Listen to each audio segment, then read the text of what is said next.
I call the Honourable Member Alfred Nara. Thank you, Mr. Chair. Kia ora, Mr. Chair. Mr. Chair, the New Zealand Centre for Political Research and its commentators have said this: the welfare reforms that have been introduced by this government are some of the most significant since the Social Security Act of 1938. Significant since 1938, and yet despite that, Mr. Chairman, what has actually happened is that these reforms have been welcomed and they have been embraced. They've been welcomed and they've been embraced. Mr. Speaker, so what's the point of difference that one may ask when listening to these speeches? What is the point of difference about these reforms that truly is making a difference? Mr. Speaker, I want to share this. In 2007, the Right Honourable John Keys said this in the State of the Nation speech. And this is what he said: these are tough problems that you're facing with these welfare reforms, but I have no intention of being a Prime Minister who only tackles the easy. But I can tell you this, that dealing with the problems of our growing underclass and vulnerable families and children is a priority for the national government. He's kept that promise, Mr. Chairman, and these are the things that are making a difference. So here's the point of difference that is making a difference. Mr. Chairman, on Friday, I was out there visiting one of the constituents, Mr. David Bruce. He's got cerebral palsy, and I went in to visit him at number 54 Parr Road in Epsom. And I went in to visit him. He's in the hospital there. As I sat there with him, the first thing he said to me was this. He pointed to his watch and he said, I was 1 minute late for this appointment. I apologise for being 1 minute late. Now, he couldn't speak quite well, but then he motioned to me to come and sit down while he was there on his wheelchair. As he began to speak to me and communicate with me, here's are the things that are really important.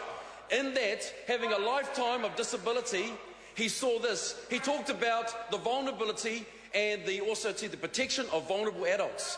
He talked about a potential of a private member's bill. What he started to say to me, Mr. Speaker, and here's the point of difference that adds to this debate around social development, is this.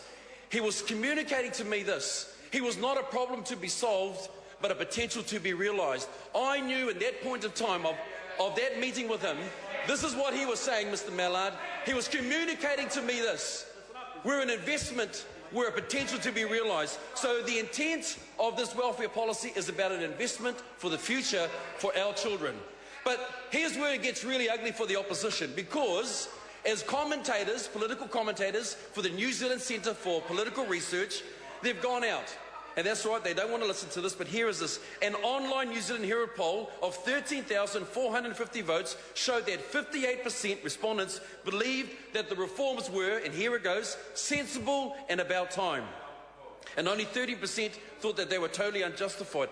A Stuff poll of 8,300 votes found 52% thought that they were needed, and interestingly enough, 21% thought they were not going far enough. So, Mr. Chairman, what these reforms are telling us and the rest of New Zealand, we don't have people marching on the streets, we don't have people protesting. Instead, what do we have? We have people that are saying we welcome these reforms, they're needed, they are positive, because they're investing into the future of the young people and the families of our communities and of our nation as well. So here's some of the investment that we're making, Mr. Speaker. Mr. Chairman, so what I've had in my electoral office, and I've had constituents come and see me, one of the challenging issues are around housing, but also around budgeting. So the extra funding and support of budgeting of $1.5 million, okay, is added out. It's on top of the $8.9 million, Mr. Speaker, Mr. Chairman, so that we can ensure that budgeting services are meeting the needs. But that's not all. Microfinancing support to help for people on low incomes. Mr. Chairman, I sat down with a family. They've got 5 children. They've struggled with their own finances. They owe finances to 5 different finance companies. As we sat there together working through these issues, we realised actually the policies and the direction of the reforms will meet these very needs. So we got them to go to the Autāra Budgeting Service. We got them to be able to talk about these issues, and in the long run, Mr. Speaker, these will truly make a difference as well.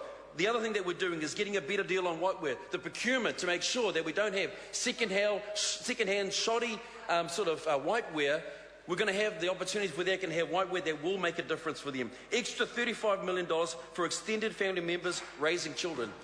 Mr. Chairman, I've been meeting with grandparents, kin carers who've been working and looking after their children. This is a much-needed relief. Because often at times when they're difficult, when there's been a breakup in the family, and they've had some difficult times, Mr. Speaker. I call the honourable member Mike Sabin. Thank you, sir. I'm happy to pick up from